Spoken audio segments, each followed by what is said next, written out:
Hey, good afternoon, ladies and gentlemen, members of council, administration, those that are joining us in the gallery, and those that are watching through the town's YouTube channel. Welcome back. This is a third day of a corporate plan. So the last couple of evenings, we've gone to our max time and recess till the next day. Today is the third day. If we need to exceed our time allotment, then we'll make a motion to re-adjourn at another time. If we finish today, then that will be it in terms of the corporate planning process. Administration will bring back the corporate plan based on the motions that we've made to adjust it for the November 27th meeting for approval. Members of council, if you notice that we're short one individual in council, it's not that he doesn't like us. He did have a little allergic reaction, and he had to go to the hospital to get some IV treatment, so that was why Councillor Lori is not here today. But with technology, he is joining us virtually. He will be able to respond to questions and comments and also participate in debate. He will send me a little hands up signal through text message if he needs to speak. And if we go sideways in terms of technology, we will recess for about 10 minutes to let administration figure out what's wrong with the technology, and then we reconvene after we have that figured out. Okay, with that, we'll re-adjourn and get going with our corporate process. Members of council, again, ask you to, if you want to refer to anything, is using the hard copy book and page number first, so we can all follow along. We've had the presentations, we've had questions and answers, and we've had motions to adjust and make the corporate plan ours. And hopefully, we'll do a little bit more of that today. Members of council, any motions, comments on the corporate plan? Councillor Loynes, go ahead. Thank you, Your Worship. I was just wondering if administration was able to look into the legacy reserve and provide us those numbers that were asked about yesterday. Go ahead, administration. Thank you, through you, Your Worship, to Councillor Loynes and all of council. Upon further research, the actuals that have been transferred into the reserves for interest was around $12,000 rather than $21,000 as it's stated in the budget. So we will go back and adjust that in the next reiteration. It won't have any tax impact. It will just have a little bit of impact on the reserves. So at a $12,000 transfer to, that would mean that we would, 75% of that would be around $9,500 that should be coming back into the taxation or to net the grants into the operating budget. So we will look at that, do that calculation and make those adjustments. So that would be about a $1,500 adjustment. So fairly minor. We won't put it up on the screen today, but we will make that adjustment and clean that up so that the next iteration is proper. Okay, thank you for that, the answer, and thank you for asking that question, Councillor Loynes. Councillor Lori has texted me. Go ahead, Councillor Lori. Thank you, Your Worship. I've sent in a motion to administration in regards to the recreation center. If I could have them display that on the screen. And then for council in our council package, it's page 11, table 4 is the delineation of the actual rec center project, as well as the motion will have to do with page 50, 51, and 52, and how the recreation center is rolled out into the tax base.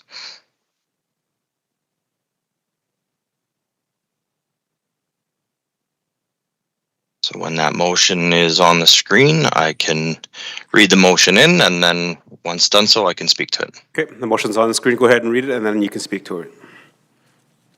Excellent. Thank you very much, Your Worship.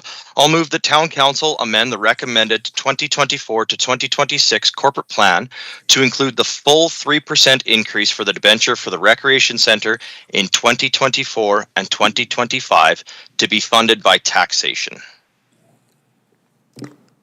Thank you. The motion's read in. Go ahead and speak.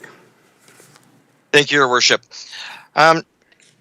Through these last several days of our corporate planning meetings, again, we've heard a lot of conversation about how we fund our projects and about where funding comes from and how we integrate it into the tax base. Essentially, what we've heard in respect with the Recreation Centre is that the Recreation Centre does not yet have a specified dollar amount as to what exactly council will be required to fund of the recreation center.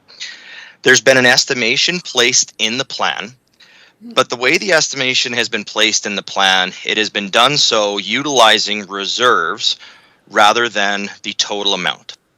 And so as you'll see on pages 50, 51, and 52 of the corporate plan, the recreation center is shown at 2%. When we look at the capital budget side of things, we see that the actual debenture borrow, the first 50% of the debenture borrow is taken in 2024, and the second portion, or the second 50% to make it whole, is taken in 2025. There is actually no debenture planned to be drawn in 2026. As we reviewed that, we understood from administration that they have achieved that by essentially covering a portion of the recreation center payment through reserves. As we know, we heard throughout this corporate plan that we do have challenges in the future with our reserve balances. Given that information, looking at the project, this is a project that our residents have seen develop over the last several years. It's a project that I believe our residents fully understand that there will be a required increase in taxation in order to fund this, depending on the level of grants, partnerships, sponsorships, etc., that we are able to achieve for the facility. By putting it in the plan the way that it's been done, it brings in the full 6% that's required to cover the debenture payment, but it brings it in over 3 years by depleting our reserves. In addition to that, when we utilize reserves to make the debenture payment, we are actually utilizing the reserves to make a portion of debenture payment and a portion of the debenture servicing.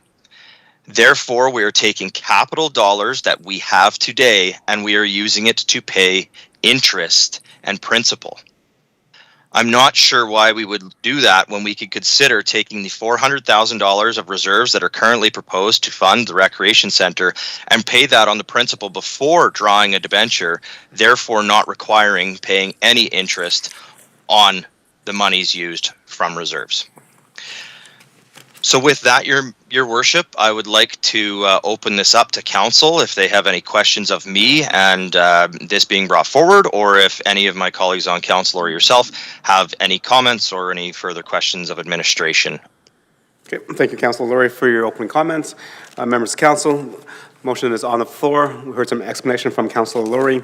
Questions and comments and debate on the motion. Councilor Anderson, go ahead. Thank you, Mr. Mayor. Going to look to administration on this one. I know that the 2% has been broken out over the 3 years proposed in our corporate plan, where we see the proposed rate plus the additional 2% for the recreation center. Can you just provide some clarity on if this increase would apply to the full year 2024, or would this 2% be contingent upon the recreation center moving ahead and be added at spring adjustment or otherwise? So what are we looking for in terms of a timeline for this 2% recreation center being added to the tax base? Okay, go ahead.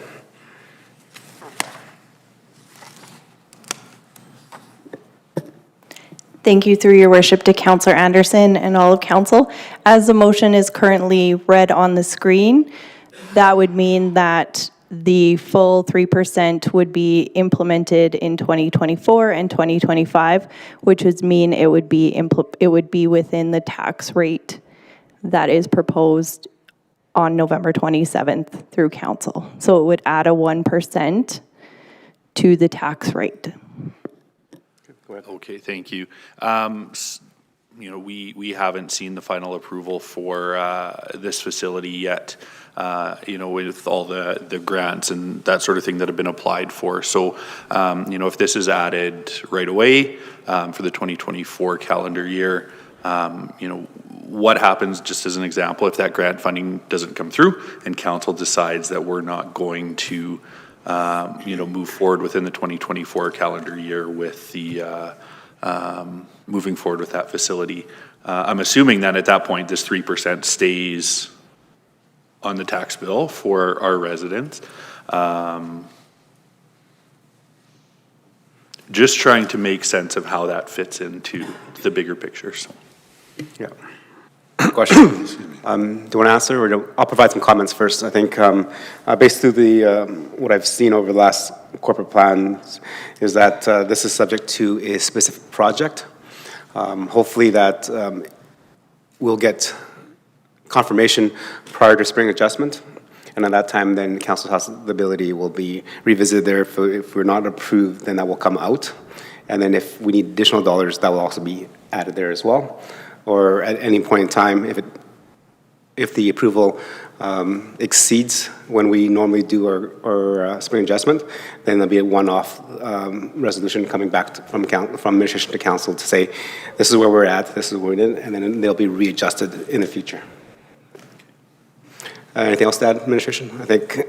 Yeah, Your Worship, I would concur with the explanation you provided. And another simple way to also understand it is that the tax rates that are proposed become official with the passing of the tax rate bylaw, which occurs, I believe, in April. Okay, anything to follow up?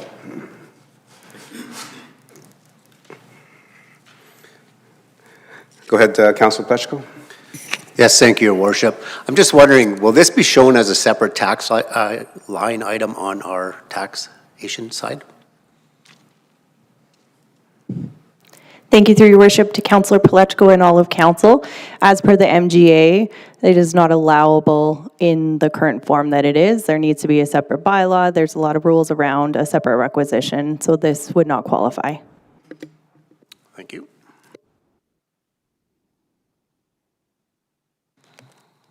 Any other questions, comments? Councilor Hansard, go ahead. Thank you, Your Worship. I wanted to just ask a couple of questions around the concept that involved the rebuilding of the curling arena. Is it arena or rink?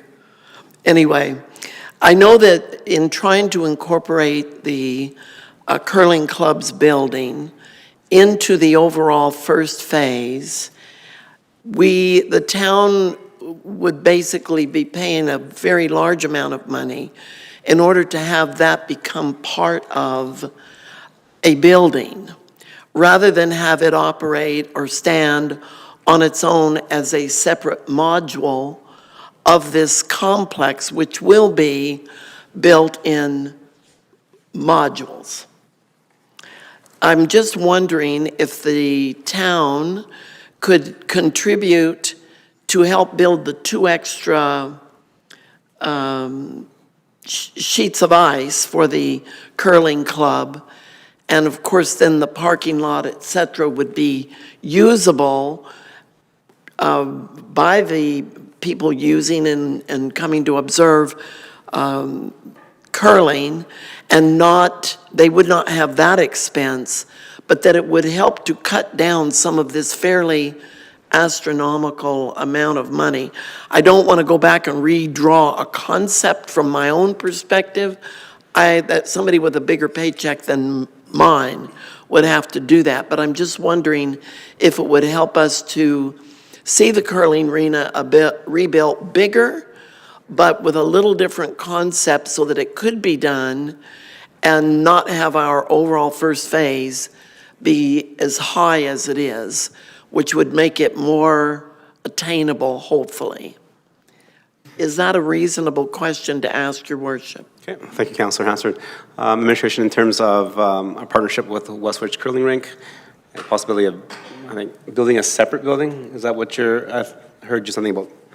Your not Worship. Part of the module? They were originally a separate building, and we shared a parking lot with them.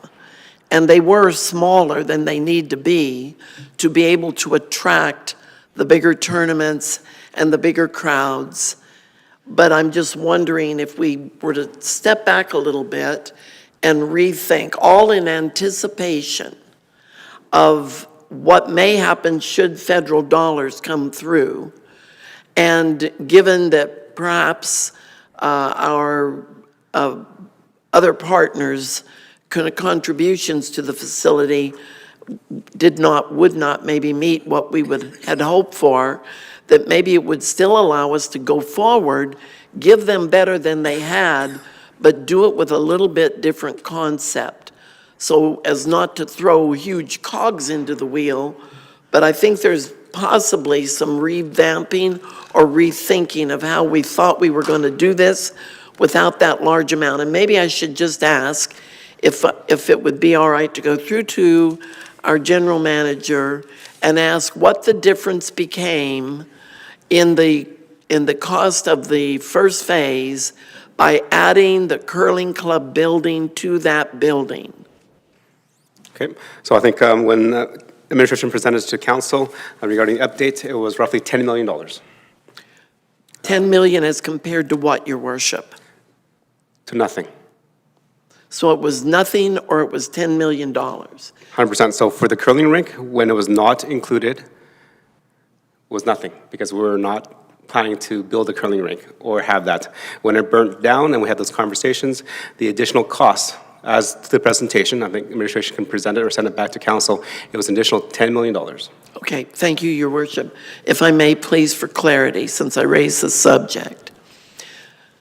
The $10 million, as I recall, was not the cost of the curling rink. It was all of the main building attachment to the curling rink that became quite costly. Am I right or am I wrong on that? Administration?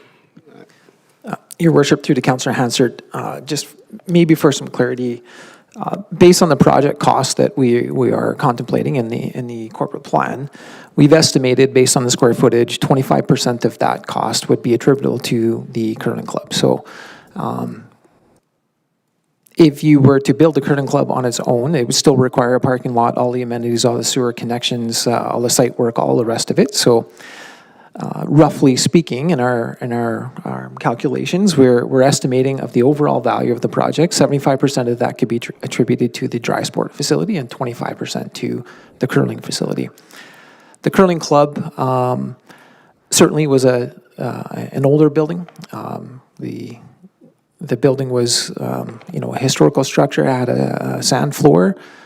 They did some research with their provincial association, and their provincial association recommended 6 sheets and concrete floor would provide them more value in growing their program, attracting higher level play into our community. So from that sport tourism component, the 6-sheet facility is certainly something that they encourage the curling club to look at.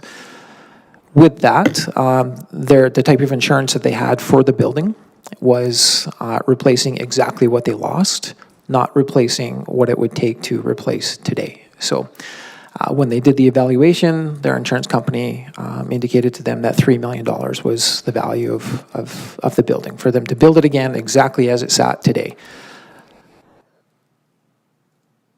Not sure that lines up with construction costs, and until they got into the project, we can't confirm that is accurate. But that's what their insurance company had assessed the building to be valued at, was $3 million.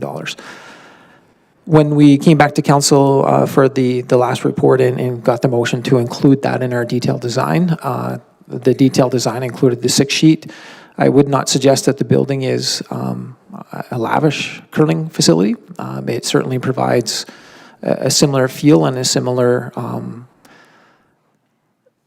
circulation to what they had in the older building. It's just new technology. It's a metal building. The insulation is better. The floor is concrete, and there's some accessibility upgrades that we would have to do by code anyway. So really, it's a modern building that replaces the functionality of what they lost with an extra 2 sheets of ice.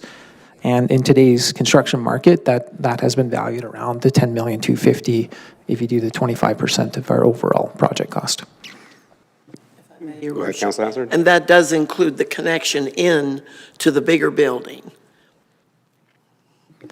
Your Worship, through to Councillor Hansard, as it sits today, yes, there is an entrance on the south side of the building, which could be specific to curling, which could lock off our facility, and vice versa. We have our own entrance that, again, we could block off the curling access if we needed to. Okay.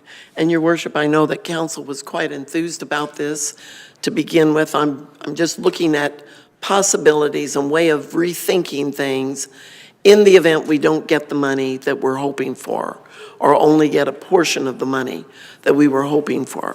We know that the community has expressed strong desire to have this facility, even if it has to be built out over several years in several phases. I'm just looking at how this could be a little bit more palatable for the taxpayer. The value of replacing the curling center, I think, is well worth doing and does give us that opportunity for sport tourism, which is way more than just a catchphrase in today's world. It is an economy stimulus, which is very much needed in our region and would set us apart.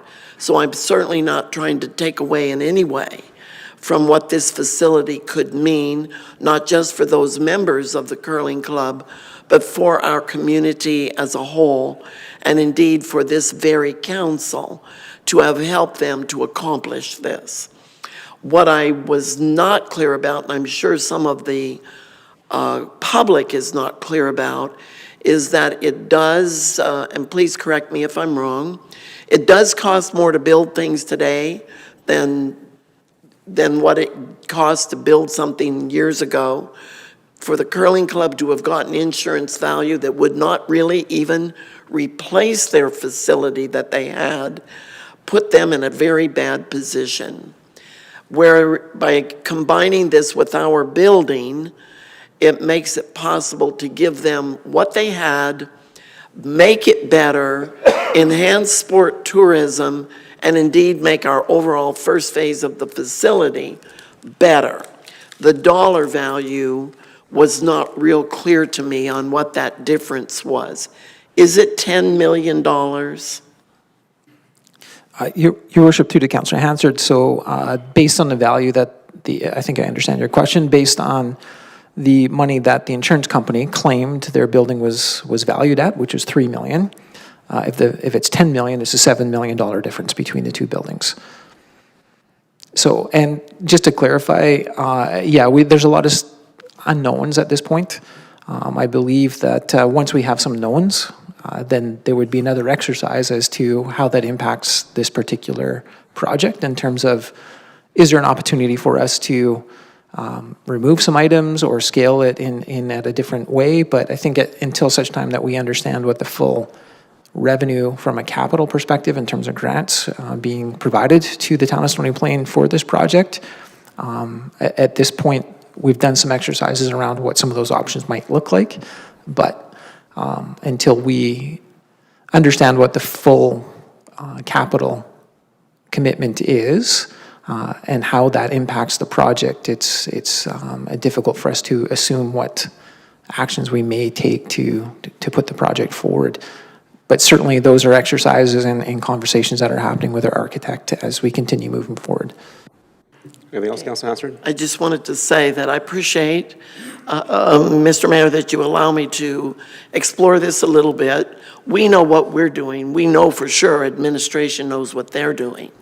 But the public, generally speaking, when it comes down to tax time and seeing what we have before us, to include a 3% increase in the debenture for the recreation center, the public can hit a little bit of a concern button.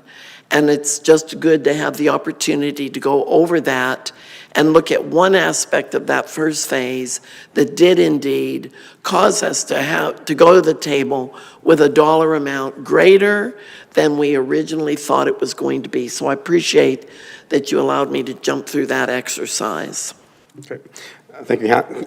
Thank you, Councilor Hansard, and I appreciate you bringing those comments forward and definitely looking into the future. So those that are watching and that are in the gallery, Councilor Hansard is referring to February 13th council meeting package. There was the projected cost where it shows the cost for curling, dry sports, and also contingency and also site preparation. So if those that are looking for more detail, it is on the February 13th meeting.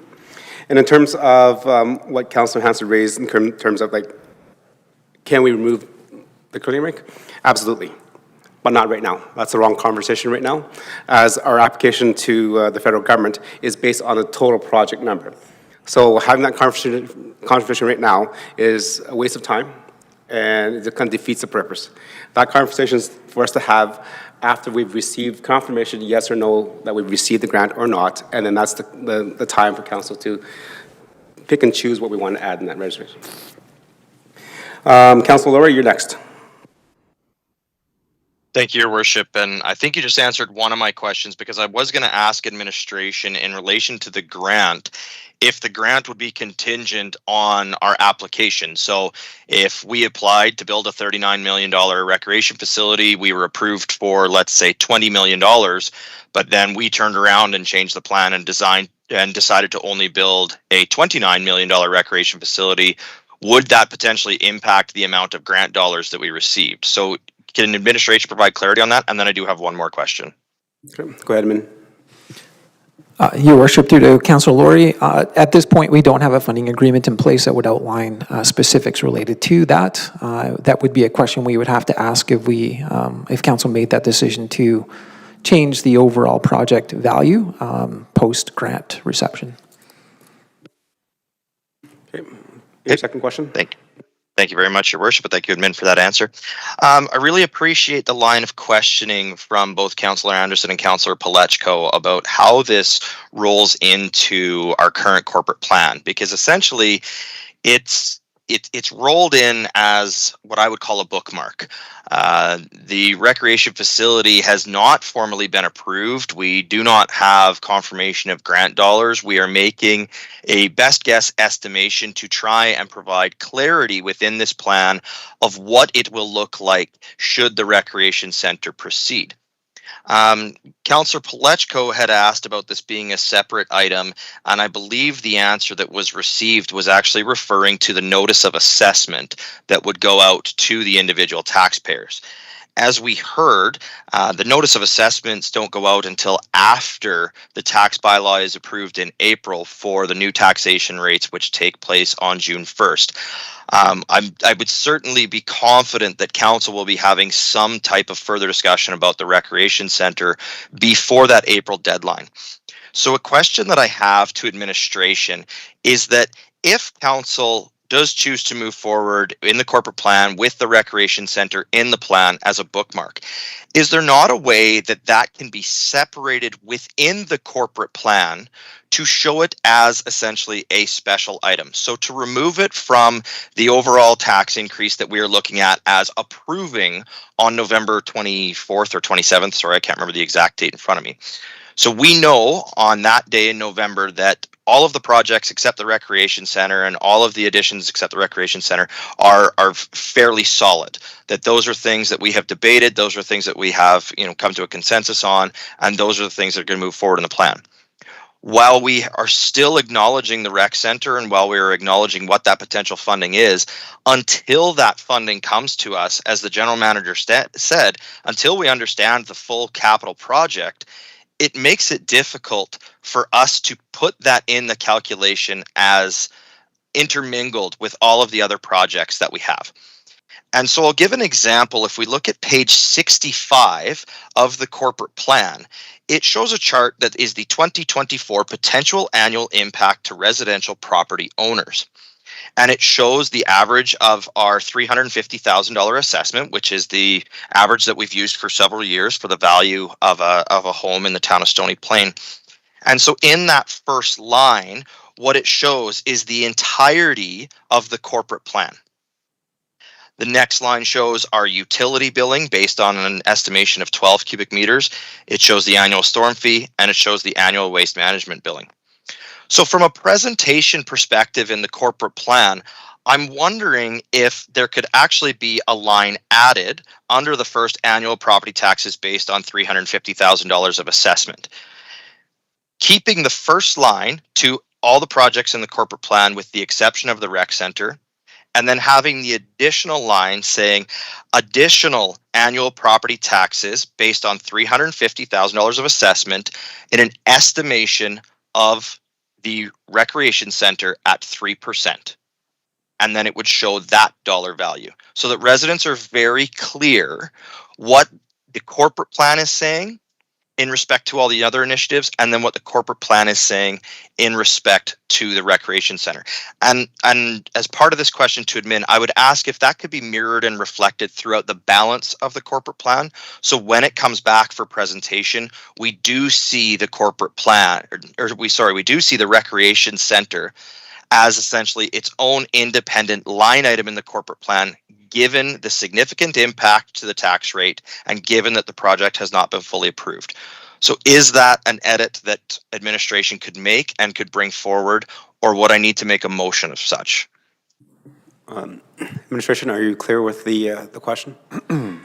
Yeah, Your Worship, would like to take an opportunity maybe just to provide a few comments and then speak to that directly. So just based on the dialogue, there's a difference in a way from what can be included in an actual tax notice or assessment notices and so on. And I honestly won't even pretend to know exactly what all those are, but I know there are some restrictions there.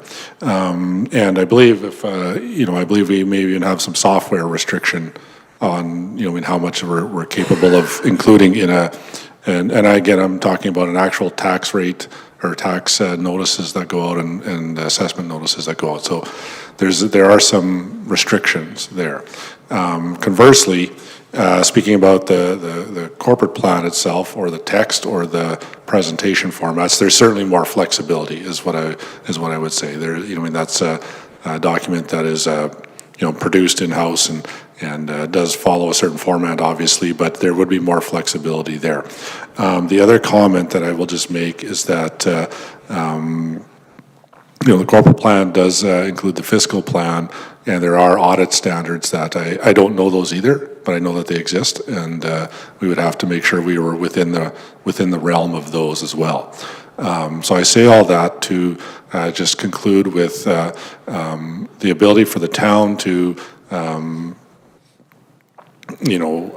alter or change the presentation formats does exist with certain flexibility on the majority of the corporate plan, but there will be restrictions on some of the other things.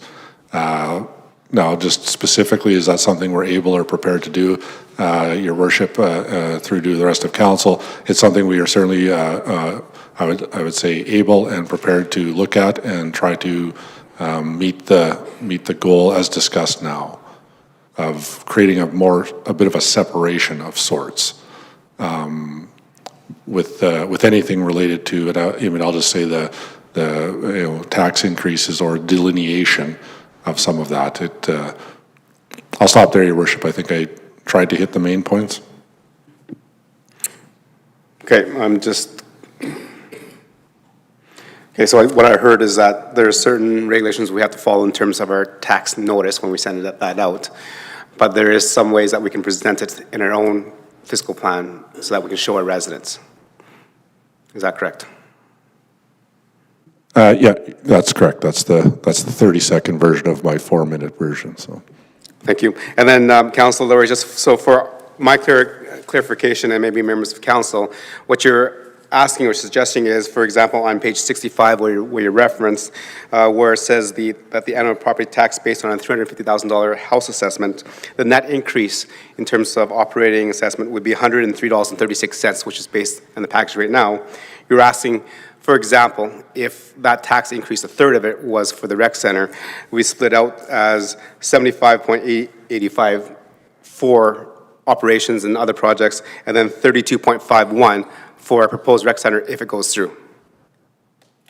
That is a fantastic summary of it, Your Worship. That is what I am asking for. And then again, reflected in other areas of the document as well. Just again, showing that separation, being that it is such a large project. And so the other question, because I didn't necessarily get the clarity from administration, does this request require a motion or an amendment to the current motion? Or can this request be facilitated regardless as to whether this motion passes or not, under whatever percentage is decided upon within the corporate plan? Your Worship, through to the rest of council, the answer is a motion required to make those edits. The answer would be no. So it wouldn't be a specific requirement. Okay, so I'll just look, when we come to the end of our conversations in the debate on corporate plan, I'll look to members of council just for kind of a head nod, because I just make sure that we're not directing and changing things with one comment by a councillor or two comments. It's kind of more or less, if we have head nods, like better, and then we'll go ahead and do it. If I don't see a unanimous head nod, then I'll ask for a motion. Councillor Pletchko, you have your hand up next. Yes, thank you, Your Worship. Thank you, Councillor Laurie, for bringing that forward. That was what I was trying to get at. So I have a bit of a different question, and I'm going to go back to Councillor Hansler, because obviously there's a bit of misconception as to how this recreation center will function a little bit, and as to where we stand with the addition of the $7 million plus the $3 million that the curling club is going to give. Can you clarify for our community the structure being built? Who will own that structure in its entirety? Your Worship, through to Councillor Pletchko and the rest of the council, the town of Stony Plain will own the building as the asset. Thank you for that. Will there be a possibility of a lease for a period of time with the curling club for the use of that building? Your Worship, through to Councillor Pletchko, we certainly have had those conversations with the curling club, and through several meetings that has been, I wouldn't say formally discussed, but it's certainly been on the table for discussion. Thank you. And just one further one. I'm just curious, with a building that's there, curling doesn't happen 365 days a year. Is there some thought process that was given when we agreed to the additional $10 million, which is actually 7, was there some consideration given to other uses for that facility in times of non-curling events? Your Worship, through to Councillor Pletchko, the upgrade from a sand floor to a concrete floor, certainly in our minds, was a higher percentage or ability for us to use that in the off-season. However, the sport of curling has progressed, and there is summer play at that higher level. So again, if the building's available and there's an opportunity for us to put and program something else on that particular space, we would certainly work with the curling club to ensure that the use of that facility is maximized.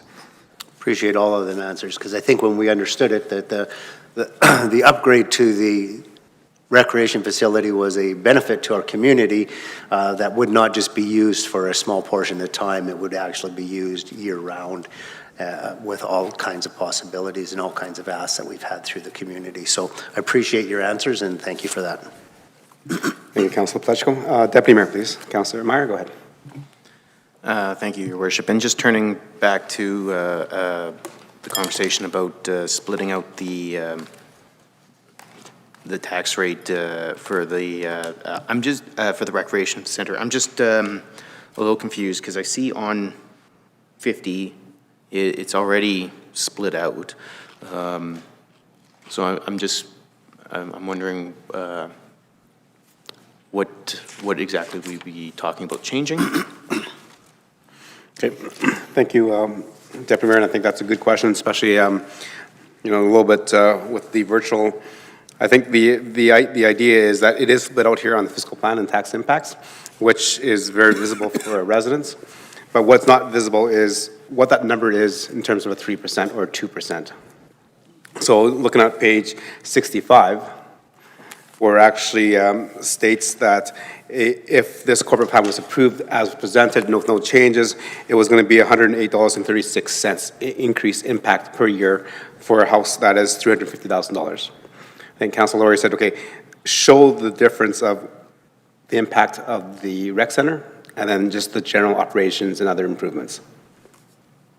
And so just to follow up to that, would we then in future years intend, because there's the cemetery as well as the public works facility, would those be, are we going to put special projects down?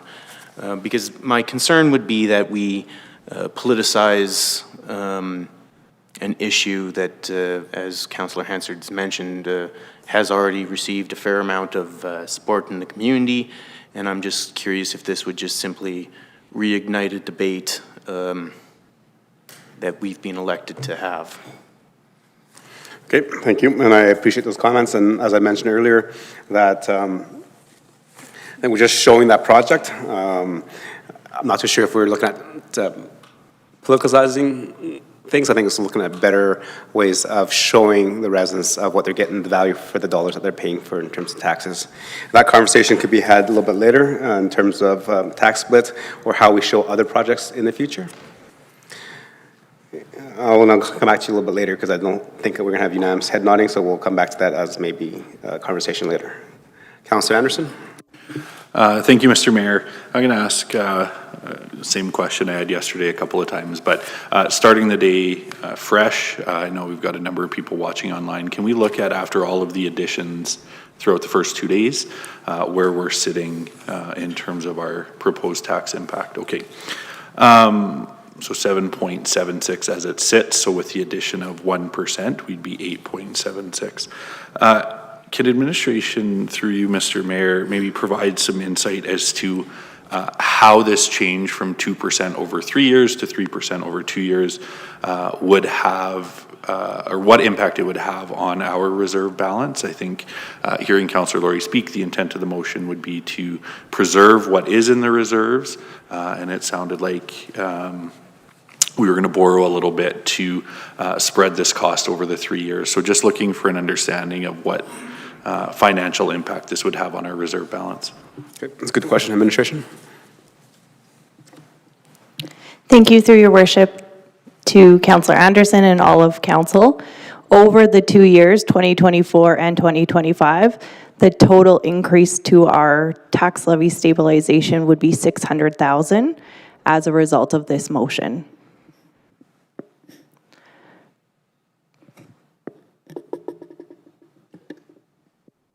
Any follow-up? No, that's good. Thank you. Councillor Lowry, go ahead. Thank you, Your Worship. Yeah, and again, appreciate administration's clarity on that, and that goes to the merit of the motion of deciding to use reserve dollars without actually having the plan in front of us. And then I'll also just answer the question from Deputy Mayor Meyer in regards to politicizing this. I'd actually take this to the other level of this. This is actually providing what I would call more transparency in our local government. This is not an approved project. Our corporate plan shows approved projects. So until this project is approved, I'm not sure how we can include it in with all of the other programs and services that we would be including in our corporate plan. To your point, on page 50, for example, we have a 0.22% transit service increase listed out separately, but there was no specific initiative in a table anywhere in the corporate plan. I'm not sure why that's split out. That's an overall net operational expense revenue projection. Unless there was a specific table in the plan for this change in service level, I would presume this would be a change in service just like any additional expenses for fuel or any additional expenses for the cost of goods. So I hear your point, Councillor Meyer, on that. I think there needs to be some work done on the way that the corporate plan is presented, and we need to understand how things should and shouldn't come forward. On this page, yeah, under page 50, 51, 52, we do see the recreation center split out, but we don't see the dollar impact to the resident. And that is where I am coming from in respect to this, is I would like to be transparent to our residents that this is the dollar impact of that significant capital project. Not to downplay the likes of the cemetery or the public works facility, but in a dollars to dollars comparison, there is a significant difference. Thank you for your comments, and I'm just going to pull us back in again. Again, looking at the motion on the table, it is regarding increasing it from a 2% to a 3%, and not the way that it's presented. That was, for, like I said, a different conversation after that. So if we can keep our debate focused on, is it appropriate for us to increase it to 3%? Deputy Mayor, go ahead. Thank you, Your Worship. So I'm of two minds on this one. On one hand, I appreciate the the thought of protecting reserves. But as Councillor Laurie mentioned, it is a significant increase, and so I think administration has done good work to phase in the additional burden on taxpayers. And as well, I think we've, through our work the last couple of nights, we have moved a few items around in terms of their funding sources and address some capital reserve concerns. And so I'm not sure that it's necessarily a good idea. I think spreading it out eases the burden on our citizens. Okay, thank you, Deputy Mayor. Any more questions, comments? Councilor Pletchko, go ahead. Yes, thank you, Your Worship. I think this makes a lot more sense, breaking it out and not covering up our reserves. We talk about a problem with reserves within our community. That's gone on far too long. We've funded things that shouldn't be funded and not increased taxes where taxes should be increased for projects that are needed for our communities. So at this point in time, unless I hear something really drastic from other councillors, I think this is something that I can support. It makes sense, and it's being true to our residents as to what it is that we're doing with the funding within our community. So thank you. Okay. Thank you, Councilor Pletchko. Any other questions, comments in the debate?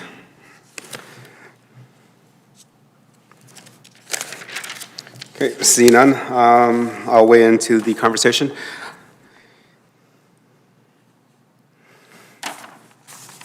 Okay. I understand the intent of the motion. Currently, in terms of approvals from council, council has approved the $1.5 million fee for detailed design that is used to get to where we are right now, to a Class B design and ready to go to tender if we get the proper grant funding. This council has already approved the $15 million debenture borrow. Even though the project has not been fully approved, the debenture borrow has already been approved by council. So I think the question that I have looking at it is, even though that we have that approval, and I think administration is trying to show us how we can service that, my question is will we actually draw the full $15 million in 2024, 2025, or 2026? Because if we have that debenture borrow approved, do we have to take it all at once? Or if we're staging it by pulling out, for example, $50 million to say we're doing $5 million each year, then we're not servicing $15 million. We're only servicing $5 million in 2024 if we need to pull that out. And then if we pull another $5 million in 2025, then we're servicing 10, not 15. Then if we pull the other $5 million in 2026, then at that point in time, we're servicing the full $15 million debenture borrow, which is still 6%. But so my question is, because we have that approval ready from council, is the intent to pull $15 million out in 2024 that we need to service?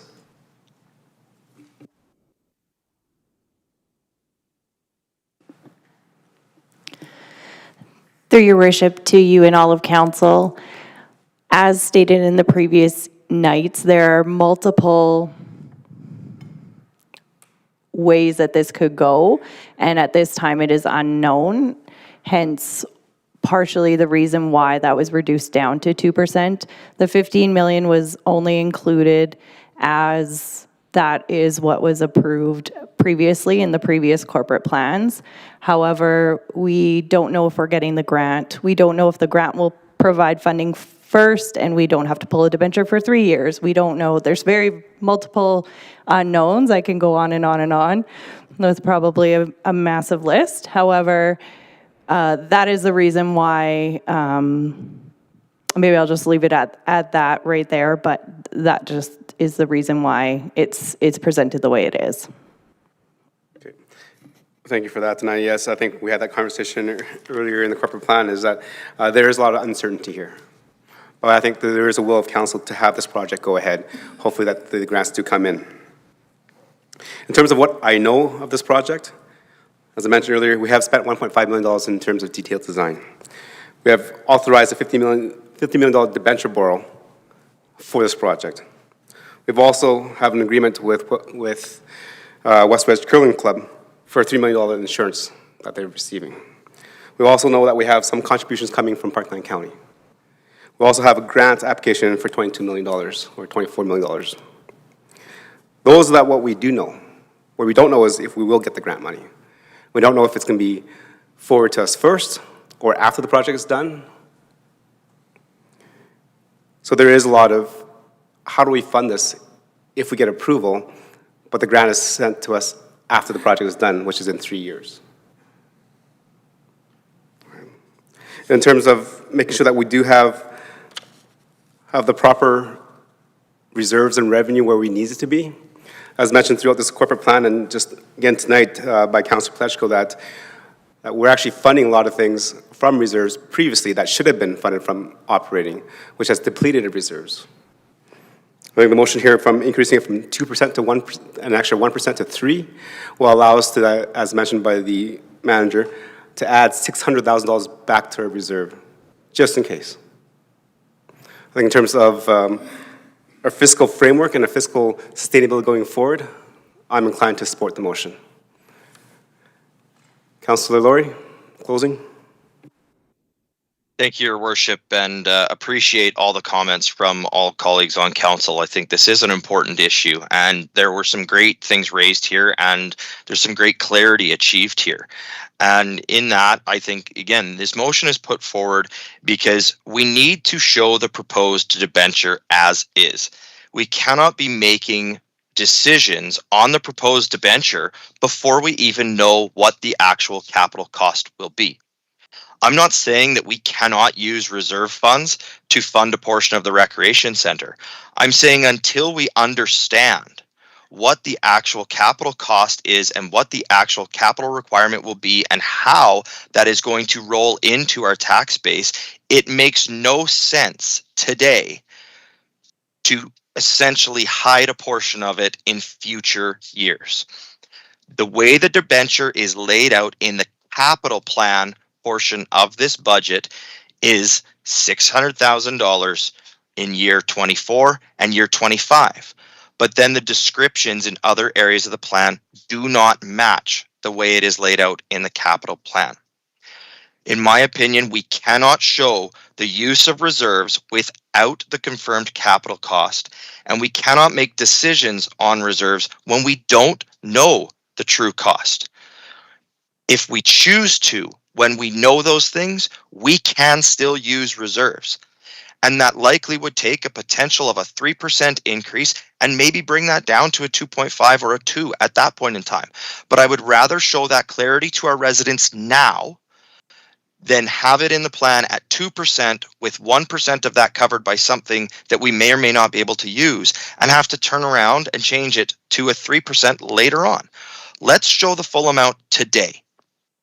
And then once we know the true costs and the true rollout of this, we can then decide if we want to use reserves, how we want to use reserves, and how the debenture will roll in once we have the details of the grant. Thank you, Your Worship. Thank you, Councillor Laurie. I will call the question. All those in favor? Opposed? Councillor Laurie, you are virtual, so I need a verbal confirmation for or nay. Yeah, I am for. Thank you, Your Worship. Okay, that is carried 5-2.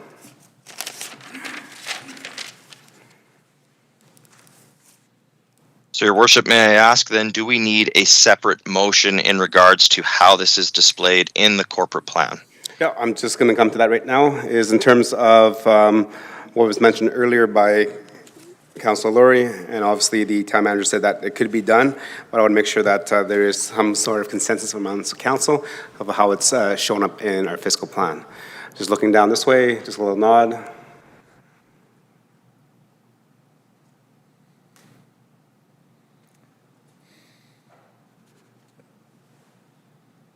Councillor Hansman? Sorry, it's my motion. No, Councillor Hansman, so are you okay with it having split out?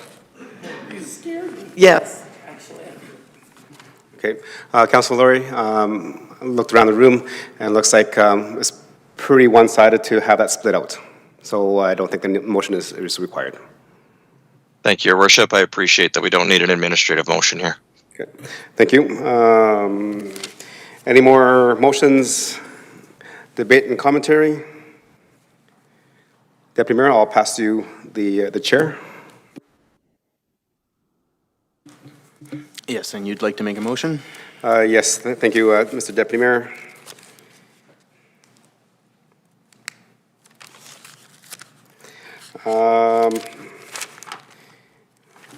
Let's do this one. Okay, I'd like to make, I think I sent it into administration earlier. I'd like to make a motion that we add 1% to these tax stabilization reserve to be funded from the tax base, and also then to reduce the overall departmental budgets by 1%. Would you like to speak to it? Yes. Thank you. It is on the screen. So thank you, Deputy Mayor. I'd like to speak to this first. In terms of what we've heard and what we've seen through our financial analysis, through the last corporate plans, and even through our auditor's report, the town of Swimming Plain has a low level of reserves compared to its comparables. So other municipalities around the region, they have a lot more reserves.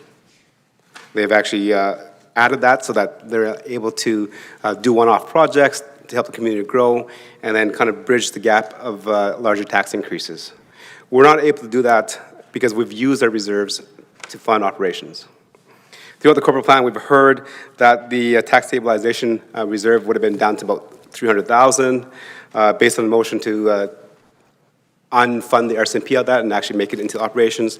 That boosted it up to about $450,000. Which is good, which means that we have the ability to do and fund what that fund is designed for, is to cover one-off projects that we don't normally typically do in our organization. Okay. Council has heard me say many times when community groups come and present is what is the appropriate amount of reserve to be held? Because that's just asking for money up front and then using it later. Most businesses carry a 3 to 6 month reserve, just in case things go sideways. Looking at our annual plan, the operating for Town of Swimming Plain is $50 million. If we take that and we use a 3-month scenario, I want to make sure that we have reserves in our bank for 3 months of operating if something should happen, that is $12 million.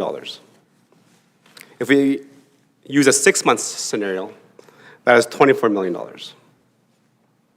Is that enough? Is that too much? I don't know.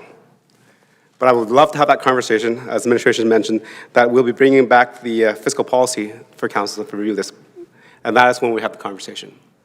But at $400,000 that we currently have right now is not enough. Adding a 1% tax increase to the tax stabilization reserve, we add $200,000 to that, making it $650,000. My second part of the motion is to reduce the operating budgets by 1%, right? Trying to limit the tax impact. I understand administration has their business plan and they're worked out that they need this money. But we have 5 departments. Taking the $200,000, the 1%, and divided by the 5 departments, it's $40,000 per department. You know, it may be a little bit more difficult, but I think, and we can ask the administration, to find that extra 1% savings. So we don't have to deplete our reserves, and we also don't have to raise taxes to accomplish what we need to provide those services that we need for our residents. Deputy Mayor, thank you. Thank you, Mayor. Opening it to council for questions, comments, debate. Councillor Anderson. Thank you, Deputy Mayor. Just looking for some clarity. If we're reducing our overall departmental budgets by 1%, I think our Office of the CAO budget is $2 million. 1% of that would be the $200,000, which would be the 1% increase. If we reduce all of the other budgets, we're actually looking at much more than the 200,000 that you're suggesting gets moved into the tax stabilization reserve. So I'm just, the wording of this, if we're reducing our overall departmental budgets, I think you said we're 50 million. That's a much greater number than the $200,000 or 1% increase that you're suggesting gets moved into the tax levy stabilization reserve. And so just looking for some clarity on what your intent is here. Go ahead. Okay, thank you. That's a great question, Councilor Anderson. So the intent and the notion of this motion is to have a 1%, which is $200,000. So adding 1%, which is $200,000 to the tax stabilization reserve, and then removing 1% from the departmental budgets, which is also equal to $200,000, and that will be the CEO and the department heads to figure out where that $200,000 in savings is coming from. Yeah, go ahead. Sorry, my apologies. I don't believe that actually answers my question. Sorry. To reduce the overall departmental budgets by 1%. If we're saying we're reducing our budgets by 1%, that's going to be more than $200,000. And I think what you're trying to suggest, or my understanding of the intent of this, sorry, through you, Deputy Mayor, is that we're going to reduce the overall departmental budgets in an amount equal to a 1% tax increase in the upcoming corporate plan. Thank you for that clarity, and I would actually change that so that's a little bit clearer for council and those that are watching to understand. So it's not a 1% of all the budget, which is $50 million, which would be a $5 million, which would be a $500,000 reduction. So thank you for that clarity. So it is a 1% reduction of 1% tax rate. I don't know how you would word that.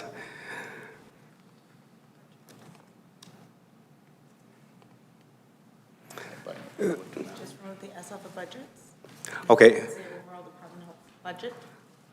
Okay.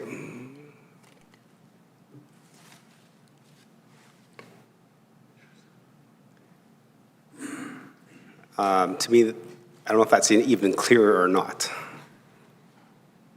How about just reduce the overall departmental budgets by the same amount? Your Worship, if I may offer some commentary. Again, have familiarity with motions such as these in other municipalities and so on and so forth. I won't, at this point, I'm not sure I can offer like a very specific wording, but I do maybe just add some clarity as to the ones that I have seen in other places, the intent. The intent is to reduce the overall tax increase, which is currently sitting at 7 point something, by 1%, which we all know equals roughly $200,000. And that will typically be directed across the board. So it's not specific to departments. Again, in the analogy that was given, frankly, departmental budgets can be vastly different in cost. Again, Your Worship, if I guess I'm trying to, surmise a bit of intent here, but I'm equating it in my mind to other motions I've seen, whether it's City of Edmonton, so on and so forth. I mean, if the intent is to reduce the tax increase by 1%, that equals 200,000, and direction is given to, in this case, the Chief Administrative Officer or City Manager to examine the operating budgets, whether they're revenues or expenditures or so on, and to make alterations as seen fit to achieve in numbers $200,000 reduction in the tax rate. I'm not sure if that helped or hindered. Yeah, I think the intent is to find a 1% savings when tax increase savings, which is $200,000, and then take that savings and add it to the tax stabilization reserve. So it would net out zero. So there will not be a reduction. It will net out at zero. Deputy Mayor, Councilor Laurie would like to speak. Go ahead, Councilor Laurie. Thank you, Deputy Mayor. I actually have two questions here. So number one, the first question goes to the mover, goes to Mayor Choi. The way that you have stated this, I just want to be clear. you're not necessarily asking administration to go and remove $200,000 of expenses. Administration would have the autonomy to determine whether they felt there were areas that they could be more aggressive and actually achieve $200,000 more revenue. Would that be a correct understanding of your motion? You're asking for $200,000 less of an increase to the taxpayer, and how administration chooses to achieve that, either by cutting expenses or increasing revenues, is up to them. That is correct. I think the town manager, the CEO, when he mentioned that, the last little comment was that they'll take that back and find cost savings or revenue increases to cover that. Excellent, thank you. And then, so if I may, Deputy Mayor? Yes, please. So I have a question then to administration on that. Would administration be able to present a summation of how they would intend to do that at the November 27th meeting for the finalized plan approval? Your Worship, or Deputy Mayor, through to the rest of council, short answer would be yes, we would obviously take the direction and intend to have that by November 27th. Excellent, thank you very much. I'll reserve any other comment at this time. Okay. Councillor Pletchko? And then you. Yes, thank you, Deputy Mayor. I think my question was answered through Councillor Laurie. So nothing at this time. Okay. Councillor Hansard? Thank you, Mr. Deputy Mayor.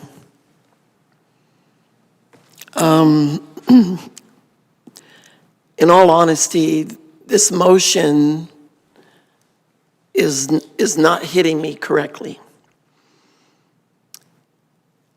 I know right from the very beginning of our corporate plan presentation, the words were used a number of times that our reserves are severely depleted.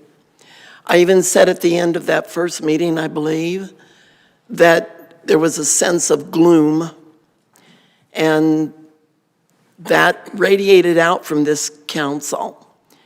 It radiated out from this room to others. And in my humble opinion, it did not put the best face on us in our tri-region.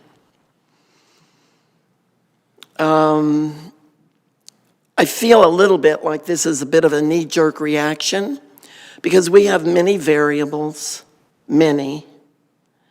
We know that we have some growth that it's been captured in a very modestly stated way. We know we have growth, we know we have certain things that will affect our overall tax dollar in the end that will be required of residents and businesses alike. And all of this process is, although administration has spent the better part of a year putting this together. We come into this 3-day process and we're gonna come out of here with numbers and we're gonna say, pretty good job we did here, council. And then we're gonna come back at the end of November and we're gonna put a stamp of approval on. And then we're gonna go into the new year and there will be a lot of revelation about all of the different things that will alter these dollars again. And then we're going to put a final stamp of approval on this in late spring. And then and only then will we know what the ultimate tax dollar is. Somehow all of this kind of motion thrown in here at the last minute to try to paint a better picture of where we've been, what we've done, correct some things in the past where we have used reserves to fund things that should have come out of the tax base so that the user of the day, the taxpayer of the day, who was receiving the benefit of these services and amenities, et cetera, was not necessarily paying their fair share for them because it came out of reserves. And here we are trying to correct that. We've already taken some pretty strong steps in this budgeting process over the last 2.5 evenings to do some corrective action. I think all of us realize it, and I'm pretty sure our regional partners know it. So I think we've taken that action and we're making steps, but now we're presuming again that things are going to be not as good as we want them to be instantly. We don't correct things that have taken place over a period of years quickly, all the time. We do the best we can, and we've done some significant things. I do not see that this is beneficial after we've put a whole year into this by administration and 3 nights into our process here to come back and do this kind of a motion. I agree with the first part of that motion. I do not agree with going back and telling admin, undo what you've done by 1% of your budgets.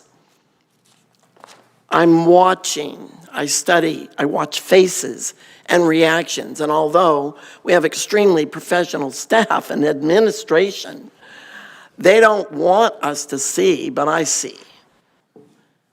And maybe it wasn't captured by everyone.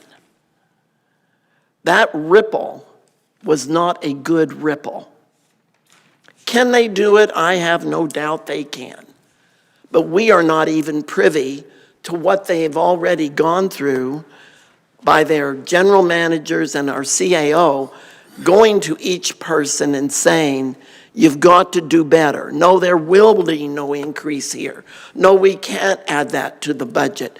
Take that out. We're not going to counsel with this. We're going to counsel with a better number than that. Come up with that better number. And here we are, and they've done it. And now we're going to go back and say, scrape up another 1%.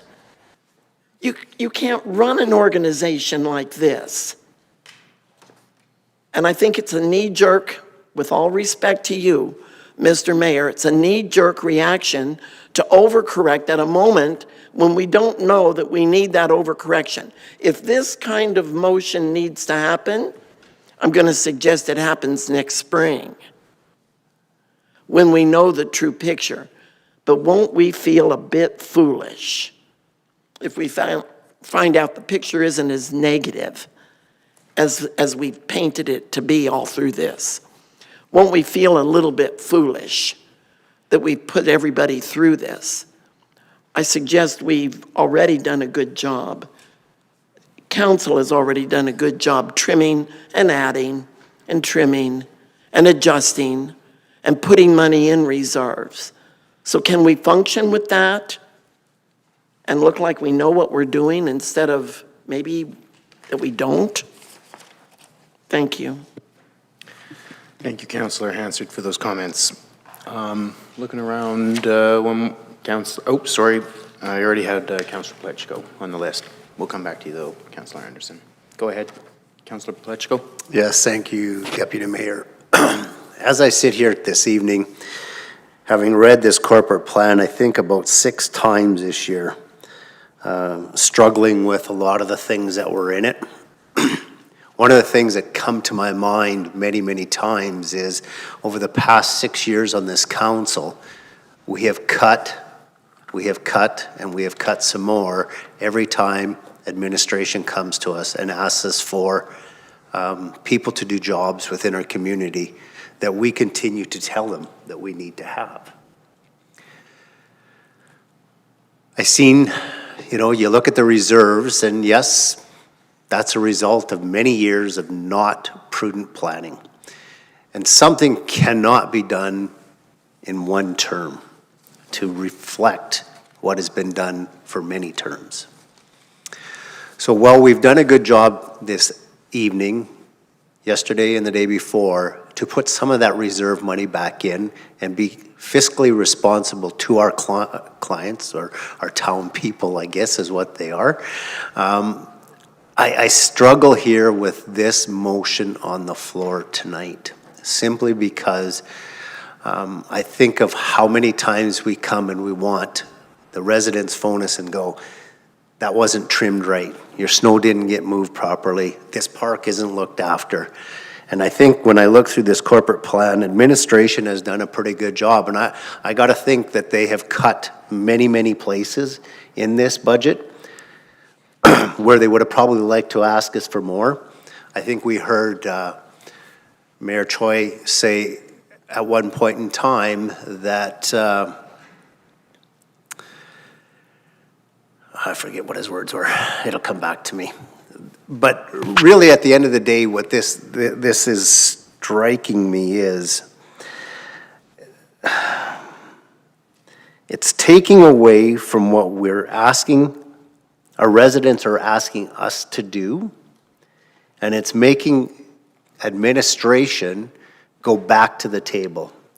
And I, as Councillor Hansard, when that motion come forward, you could have heard an ice cube break in this room. And I just watched the motion of administration move towards, what is council doing to us again?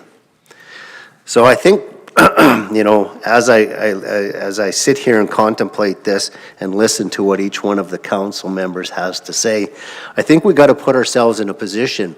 We ask for a lot of things from this administration, and they do a really good job at bringing forward the services that we demand that they bring forward for our residents.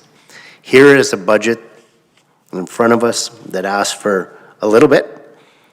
Some of us I've heard talk around that we would have liked to have seen more. And I don't really agree with the position, as I think about it now, that we see some of this stuff in 25, 26 plan as the alternate. Again, they are looking to 25 and 26 to try and appease what we as council want, knowing that we would probably cut. So I do think that this budget has been given a lot of thought from administration. And at this point in time, I struggle to support any more into reserves. We've done a good job, and we may need to look at, you know, when this comes back mid-year, we may need to use some of them reserves, and at that point in time, or we may be able to put more into reserves. We don't know that. And one of the things that the mayor said was, we don't know what those numbers are actually supposed to be. Is it 12 million? Is it 24 million?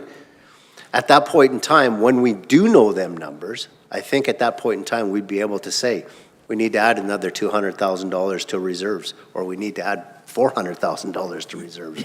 But at this point in time, I think with as tight as this is, and where we're sit financially, I think this council has realized the importance to move our community forward, the importance to give the community the services that they need for the dollars that they pay in taxes. And that isn't done without money from council. So please consider that when you're thinking about where we should move with on this motion. And I look forward to hearing from the rest of council on this. Thank you, Councillor Pletchko. Councillor Anderson?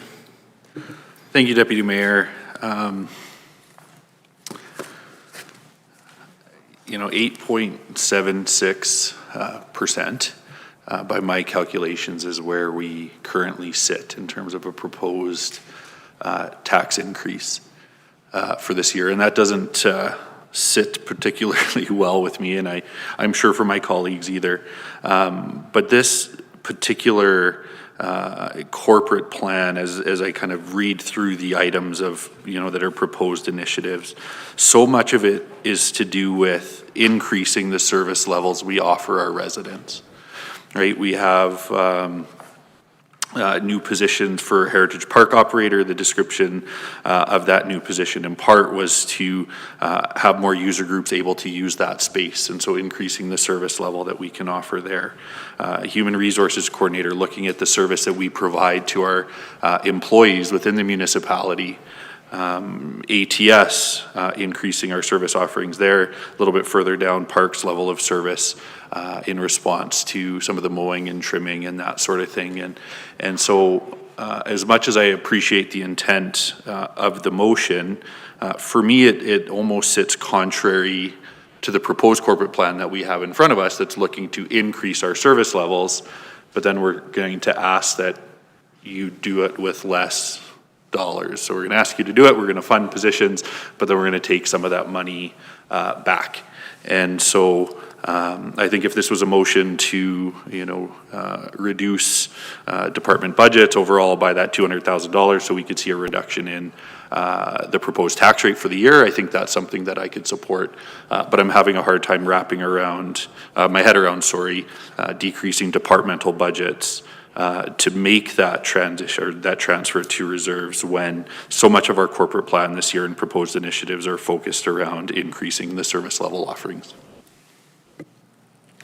Thank you for that, Councillor Anderson. Councillor Loynes? Thank you, Deputy Mayor. To your worship, I'm curious if it would almost make sense to separate your motion into two parts.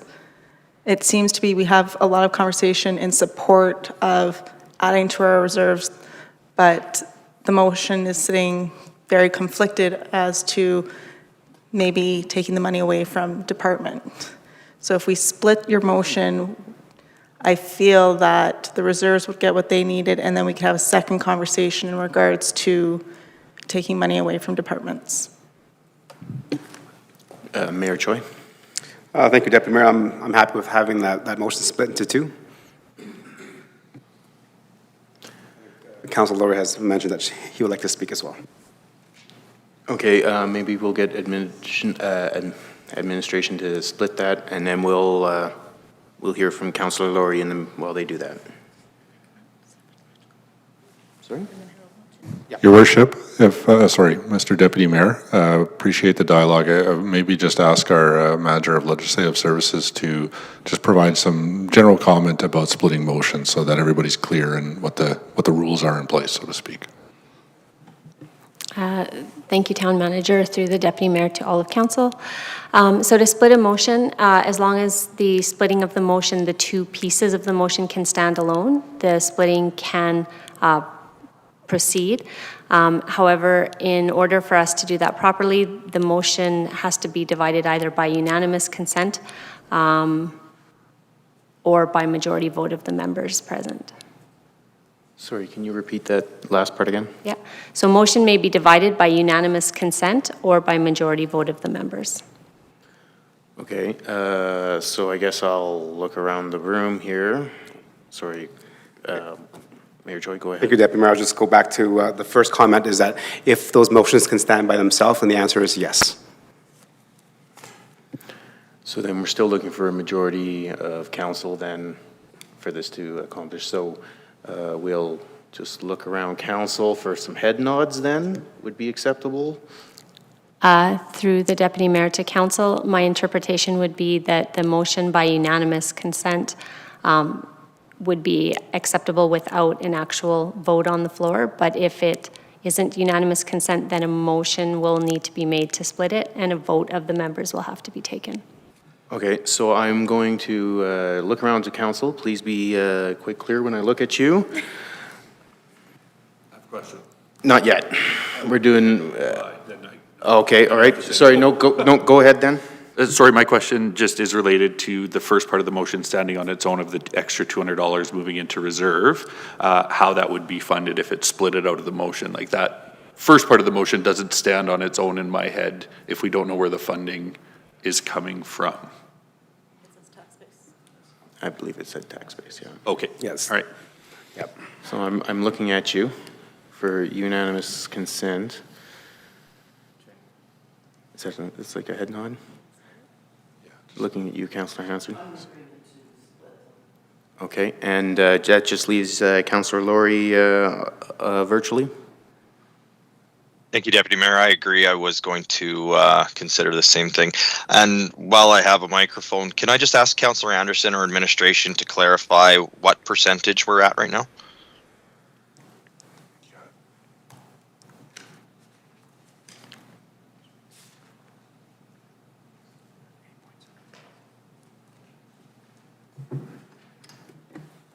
Thank you through, excuse me, thank you through Deputy Mayor to Councillor Laurie and all of council. The current tax projection is 8.76%. Thank you, administration. Councillor Laurie, was that your question that we were waiting, that you were waiting to ask as well? Or do you have another question? That was one of them. I do have another question in respect to the tax levy stabilization reserve. So if the motions have been split and we are into questions, comments, and debate in respect to the motion that pertains to the tax levy stabilization reserve, I would appreciate the opportunity to ask a question of it. Okay, Councillor Laurie, I'm just going to go to Councillor Plechko first, and then we'll go back to, no? Okay, I believe we did get unanimous consent to split it, and I believe that is possible. So I believe we are now discussing one of those motions. We'll get it up on screen here maybe, and we'll start with number 1. Councillor Laurie, go ahead. Thank you very much, Mr. Deputy Mayor. Just a question through you to administration. I'm just wondering if you can clarify to council and again those watching and listening how the tax levy stabilization reserve is funded today, and provide kind of the Coles Notes version of any policies that exist around that reserve today. Administration. Thank you. Through Deputy Mayor to Councillor Laurie and all of council, we currently have a policy, council policy for unrestricted surplus. And that policy outlines all of our reserves, how they're funded, what the optimal balances are, and how they get replenished and what is applicable to be drawn from those reserves. In regards to the tax levy stabilization reserve, this reserve usage is for projects or one-time inclement events to help stabilize the tax rate, my apologies. And the contributions to the tax rate stabilization is typically at year end if a surplus is experienced through the financial year end. Thank you, administration. Councillor Laurie, did that answer your question? Yeah, so I'm just going to quickly ask then for clarity. So because this does not get, because this reserve's balance essentially, or any additions or from this reserve don't get finalized until the actual financial statements from the prior year are received, we don't know what could potentially already be added to this reserve in 2024? Thank you through you, Deputy Mayor, to Councillor Laurie and all of council. Typically, a year-end summary is brought to council in February in early March for a motion. That is contingent on the final audit being completed, which is completed at the end of March. And so that is the timeline of when we would know if we were in a surplus or deficit position for the previous fiscal year and what amount would be going into the reserve. Thank you. And then, so following that train of thought, if I may, Deputy Mayor? Yes, please. So that would come to council prior to spring adjustments coming to council, if I'm understanding the timeline correctly, meaning that council could consider if, when we see the year end, we do not see a contribution to this reserve, or we see a contribution to this reserve in a dollar value, council could then consider at spring adjustments requiring a contribution to the reserve in order to ensure we are placing money into that reserve on an annual basis. Thank you through you, Deputy Mayor, to Councillor Laurie and all of council. That is correct. This would be known prior to spring budget adjustments. Excellent. Thank you. That answers my question, Deputy Mayor. Thank you, Councillor Laurie. Looking around the table again for questions, debates, comments on item 1 here. Go ahead, Councillor Hansard. Thank you, Mr. Deputy Mayor. As I look at this motion standing alone, I'll simply state again, which I did already earlier, this looks to me as though we are trying to correct problems of the past in the upcoming year for our taxpayer to come up with another % of increase to the tax base. I'm not in favor of that.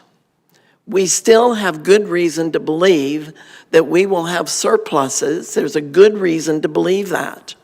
I don't see all doom and gloom in the budgeting process and moving into the new year. I think that we're acting preemptively here to overcorrect when it may not be required. Now is not the time to do this. Now I'm looking at this separately and I'm just thinking, I'm not prepared to add that 1% to this year's tax requirement of our taxpayers. So I'm glad that these motions were split, but I'm not prepared to support even number 1 at this point. And I would encourage those on council to think strongly before we do that. You can't correct issues in the past all at once. We've already contributed back to reserves more than once, maybe probably 3 times or more through this budgeting process.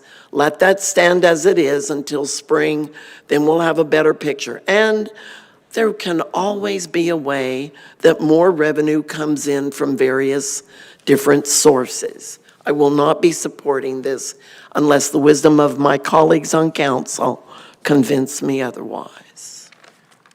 Thank you, Councillor Hansard. Just looking around one more time before we give Mayor Choi a chance to close. Thank you, Deputy Mayor. I just want to address a couple comments by Councillor Hansard. We have not added to reserves at least 3 times or more in this corporate plan. We've only done that once, and that was with the RCMP contract. That was a motion a little while ago. However, I will draw Council's attention to page 54 of our corporate plan.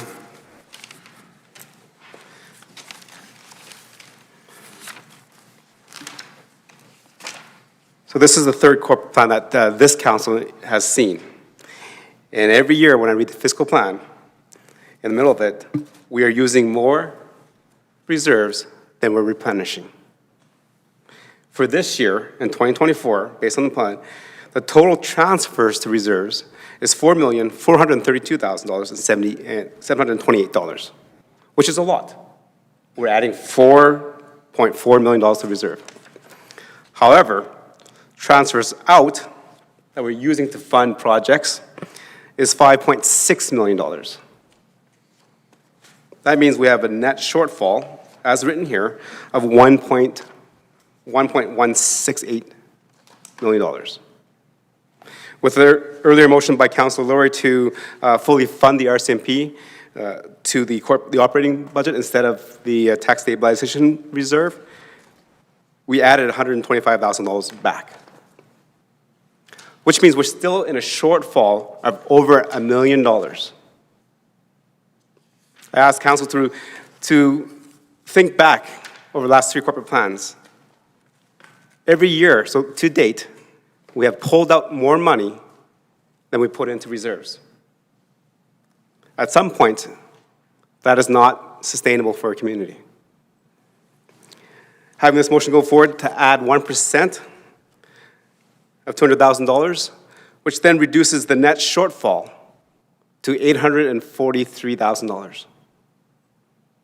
That means we're still pulling out $843,000 more than we put into reserves.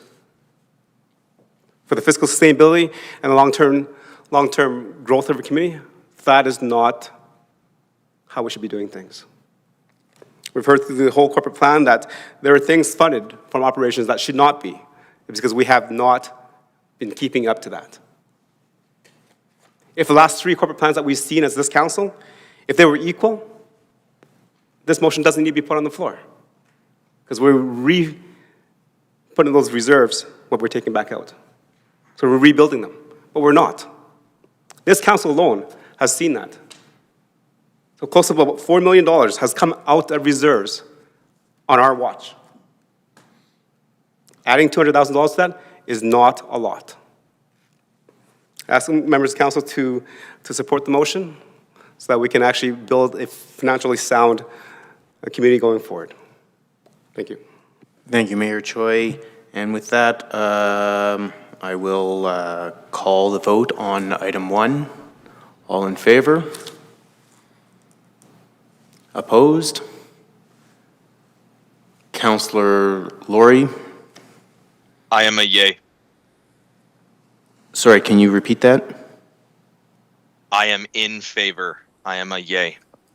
Okay, thank you. So that's 1, 2, and you are in 4. So that is passed 4-3, if I counted right. You have a second motion? Oh, sorry, we split the thing. We have a whole second half of this. Okay, so then questions, Mayor Choi, would you like to, it is your original motion, would you like to speak to it?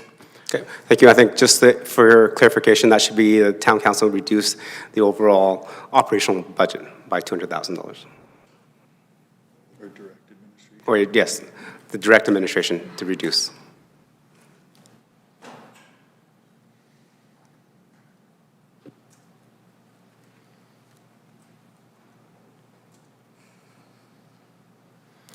Does that look right to you? And you'd like to speak to it? Thank you, Mr. Deputy Mayor. Definitely, in terms of through the fiscal plan, I do see that we are increasing the service levels that we want to see for residents, as mentioned by Councillor Anderson earlier. However, I believe that there is some savings within our departments. And I will just highlight some of the same comments made by Councillor Anderson. In terms of hiring staff to provide those service levels, 100% agree. We need those staff. But built in this budget is for a full year person. That means that they have to be hired January 1st to fully utilize that budget line item. There are other items throughout the corporate plan that could be shifted in terms of timing, work plans, and just the workload of our staff. I'm not asking administration to cancel things, change things around. I'm just asking them to find in the budget an overall savings of $200,000, either through staging in terms of when people are hired, maybe holding off purchasing a vehicle in January, but purchasing in July, or even finding additional revenues as we get to know what the actual tax increase is. But this allows administration to go back and kind of just fine-tune that just by a bit. Right? The overall operating and capital budget is $100 million. That's $100 million.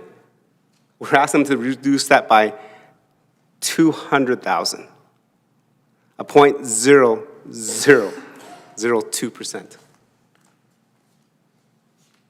Thank you. Open it to comments, debate, council. Councillor Hansard. Thank you very much, Mr. Deputy Mayor. This reminds me of two separate previous councils I sat on when we went through the budget process, and one of the councilors moved that we hand the budget, that's our budget now. When we walk out of here tonight, council owns this budget. But in those council meetings, it was decided, the motion that came forward was hand this back to administration and tell them to reduce that tax increase to X and make that happen. And then it wasn't council's budget anymore. It became administration's budget to make reality. So in a very real way, this strikes me the same. I realize it's $200,000 for those areas that are getting a new staff member sometime this year, January 1, or maybe it was already thought that they would add that person in April or June, making it a half employee for the year. I don't know those details because I don't sit on that budgeting process. But it seems to me that we're in a very real way handing this back to administration and saying, go find these dollars. My goal would be to own this budget for council when we walk out of here tonight. So I'm going to not be supporting this second motion, not because I don't think administration could do it, but we've already gone through this process and we don't know everything they've done to come to the table tonight, be sitting here waiting to see what we're going to do. So unless the wisdom of my colleagues on council, since that's the only other people who will speak into my life on this convince me otherwise, and the wisdom of it, I will not be supporting this motion. Thank you, Councillor Hansard. Is there any further questions, comments, debate before I give Mayor Choi a chance to close? I'm seeing none. Mayor Choi, would you like to close? Thank you. Sorry, Deputy Mayor, I texted the mayor. It was probably just a little late on my fingers typing there. Okay, yep, go ahead, Councillor Laurie. Excellent. Thank you very much. This is a challenging motion to me. And reason for that is what was already stated by Councillor Anderson is the ask of this plan. And when you look at the percentage of this plan, it's high. It is. But that's when you look at the percentage of the plan. And I would encourage all of council to actually look at the dollar value. Actually look at the cost to the resident, because we often forget that when we are dealing with a budget, we are dealing with a budget where 1% equals $200,000. Next door in the city of Spruce Grove, they're dealing with a budget where 1% likely equals in the range of $400,000 to $500,000. The city of St. Albert could be dealing with a budget where 1% could equal maybe $1 million. When we speak in percentages, it becomes a challenge because we don't truly understand what that costs, what that dollar looks like to our resident. So when I looked at the plan before the previous motion was put forward at 8.76%, the original 8.76% was a little scary until I started breaking that down. And when you break that down, that was $3.54 a month per $100,000 of assessment value. With our average home price of $350,000, as stated in the plan, it's $12.39 a month. It's $148.68 annually. What the previous motion does would add 40 cents per month per $100,000. So again, it's an incredibly marginal amount from a cost perspective. I think administration has been very prudent in this plan. I think administration has worked very hard on this plan. I think administration came forward very carefully with many initiatives that we wanted to see and has worked very hard to find a way to integrate these things in here. And yes, we made some amendments to that plan. And yes, we asked to see things a little bit differently. But that's our duty, and that's our role, and that's our job. I'll be honest, going into this plan, I thought I had a similar motion to what Mayor Choi has put on the floor here in regards to reduction of the overall budget. But when I think of everything that is included, if we move forward, we're asking for 6.16% in operational changes and 3% for the rec center. And yes, there are some other capital projects included in that 6.16, but I separate that out for the exact reason that the 3% for the recreation center, well, earmarked and bookmarked, is not 100% formally approved. Yes, there will be an increase should we be able to move forward with the rec center. But if we get a response back on the grant that says no dollars, that 3% could disappear. Or it could become a significantly larger number. We don't know that. So while that 3% is in there, I feel like we're actually debating a 6.16% budget, and I'm very supportive of that 6.16. And again, my numbers might not be 100%. I'd have to see the number on the screen from administration. It might be 6.76. I'm just trying to go through my notes. But again, even at 6.76% for everything that's included in this plan, I think it's fantastic. So while I appreciate the intent of the motion, Your Worship, while I initially thought that maybe I would have something similar coming forward, I won't support the motion this evening. But I will encourage administration to be very strong as they move forward into spring adjustments and looking at ways that they could potentially reduce the ask, or at looking at ways that they could potentially increase the revenue. They've got till April to come up with us with that. I don't think we need to hamstring them today by telling them you have to take $200,000 out of this now. Thank you, Deputy Mayor. Thank you, Councillor Laurie. Councillor Anderson? Thank you, Deputy Mayor, and thank you, Councillor Laurie. And I appreciate your comment at the end about your numbers, and I'm one that likes to see it as well. And so just looking to, through you, Deputy Mayor, to administration, can you please confirm for us what the actual impact to the taxpayer will be using the $350,000 assessment value at that 9.76% where we currently sit?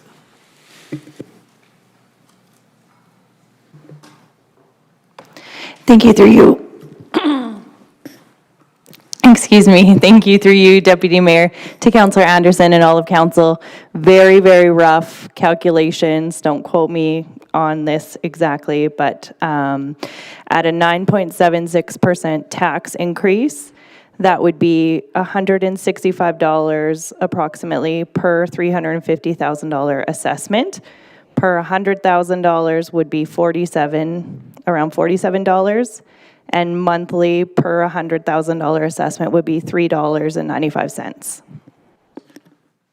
Perfect. Thank you for that. And I know you said don't quote you, but we are live streamed and forever immortalized in the recording. So all of Stony Plain just heard those numbers. No, thank you for the clarity there. You know, as my previous comment, suggested, I do struggle asking administration to increase our service levels and then directing them to decrease the budget. And so this motion, as it is today, I will not be in support. Thank you, Councillor Anderson. Councillor Plechko? Yes, thank you to administration. I'm just looking for clarification. We use a number of $350,000, and we've used that for a while now. Is that an actual accurate number of what represents our local community for the average house within our community? Your Worship, or sorry, Mr. Deputy Mayor, through to the rest of council, and I can ask our Manager of Finance to speak to this as well. The other thing I know that we try to do is use 100,000, and from time to time, then anyone can kind of incrementally do some quick math if there's a 500,000 or 700 or what have you. I know that's part of how we will frame it, and just ask the Manager of Finance to add anything further. Thank you through you, Deputy Mayor, to Councillor Plechko and all of council. We do reassess this each year. It does vary by 10, 20,000, but we have made a conscious effort to continue with the 350. And as the town manager has mentioned, we also do include the 100,000. As you know, we have a very diverse community in assessment, from low all the way to very high. And so it's very difficult to demonstrate easily, but however, the average or the median is very similar to around 350,000. Thank you for that. Follow-up? No? Okay, looking around the horn here again for questions, comments, debate on item number 2 of this motion. Seeing none, Mayor Choi, if you'd like to close. Thank you much. Sorry, actually, before I give you a chance, I should actually weigh in with my own opinion very briefly. I've been quiet, just trying to keep up. You have a tough job as mayor, hey? Anyhow, I'd just like to say, so my support for the first half of this motion was me honoring my responsibility to the town, the corporation. The reserves do help us ease burdens down the road, which I am sure future councils will face. So I think that was a responsible thing to do. My support for the second half of this motion is sort of the flip to that. It's my responsibility to the taxpayer. Every now and then it's good to do a little brush clearing, as it were. And so with this motion, I believe we set the task to the people most qualified to do that type of work, our administration, and so I will be supporting this motion. Mayor Choi, if you'd like to close. Thank you, Deputy Mayor, and definitely appreciate the conversation from members of council and just kind of sharing the thoughts and ideas of where we're standing. I know we talk about making sure that our staff have the budgets required to provide the service that we ask for. And I think we'd have. We've seen an increase of 5.1 staff, plus additional dollars for seasonal, and also an additional $20,000 for community groups to pitch in to help out.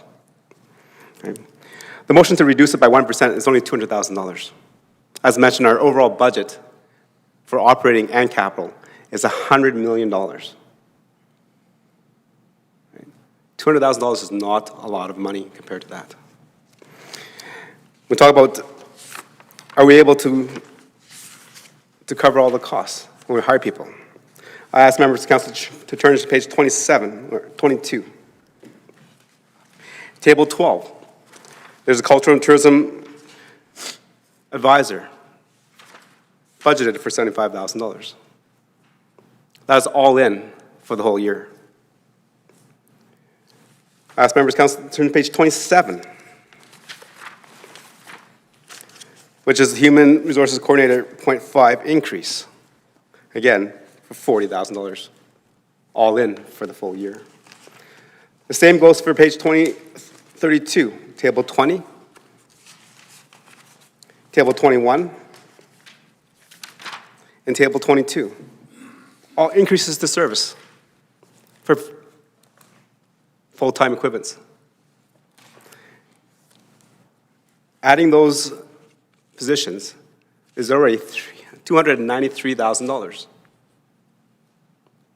That is to say that if we hired people and we got them in our organization, trained and working on January 1st, I've been here long enough, that does not happen. Okay? We have Christmas break, we have New Year's break, we have interviews, we have advertising. It is going to be at least a couple months before we have those positions filled. Taking those 5 positions and just saying, if we divide it up and we started them on March 1st instead of January 1st, there's a savings right there of $73,000.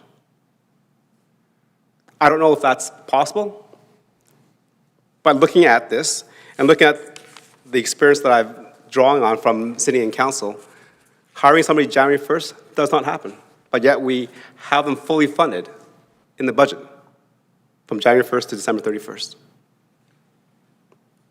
I don't want to have those funded and then at the end of the year have a surplus because we didn't budget properly. You know? In terms of looking at the tax rate, it is fairly high.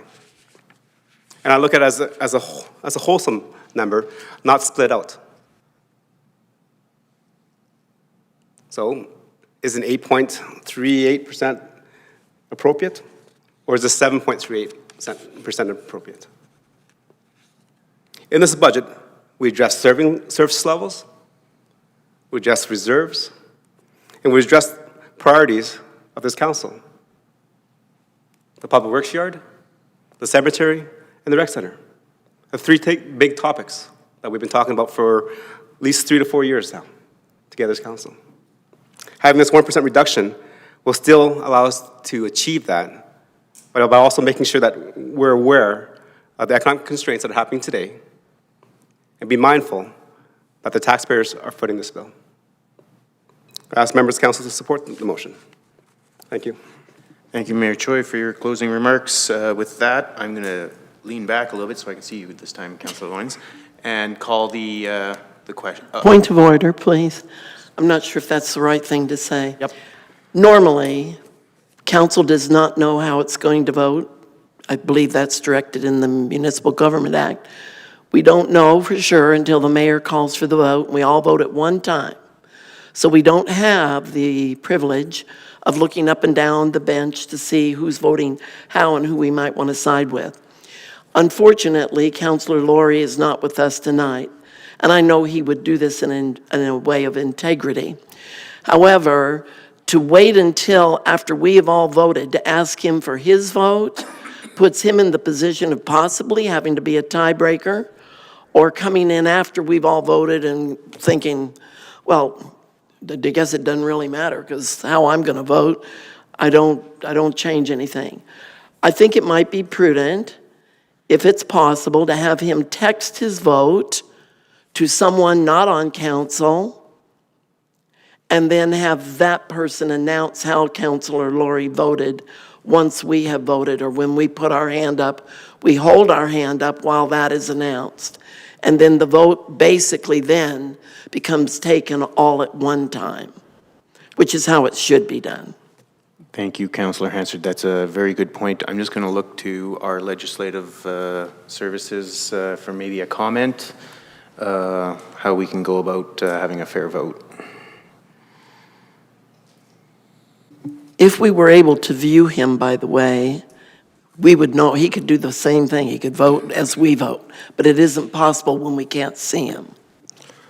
Your Worship, and sorry, Mr. Deputy Mayor, through to the rest of council, if I'm allowed a little piece of liberty here, I believe that is a reasonable perspective to bring forward. I think the timeliness of the vote is important, and I would make a suggestion that after the vote is called for by the Deputy Mayor, that we just ask that Councillor Laurie speaks quickly and clearly after, and then do not wait to ask after. Just simply ask Councillor Laurie to state his vote out loud, within a second or two after the Deputy Mayor calls for the vote.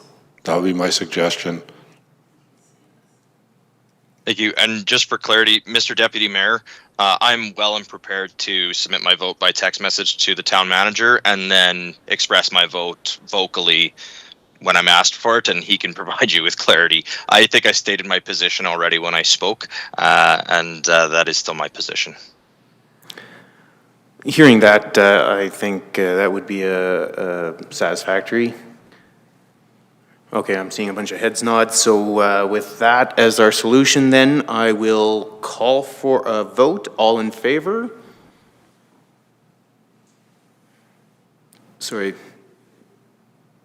This is to pass that motion. Yes, to pass motion number 2 here. Okay, so that is 3, 4, and all opposed. I am opposed. And that is not passed. Mayor Choi, do you have any? Nope, I will take the chair back. Thank you, Deputy Mayor. I appreciate you stick handling that. Members of council, we're getting close to maybe a break time, but I just want to go around. I think last night when I asked, I think Councillor Laurie said he had 2, so I'm just double checking. Councillor Laurie, do you have another one to bring forward, or are you complete? No, I am complete. Thank you, Your Worship. Okay, Councillor Plechko, any motions to bring forward to change the corporate plan? Councillor Hansard, any? Councillor Anderson?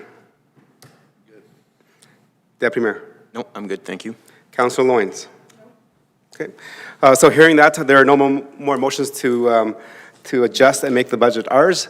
Members of council, congratulations, well done. This is the process as we meet and we ask administration to bring back to make sure that we address the needs and the priorities of our community.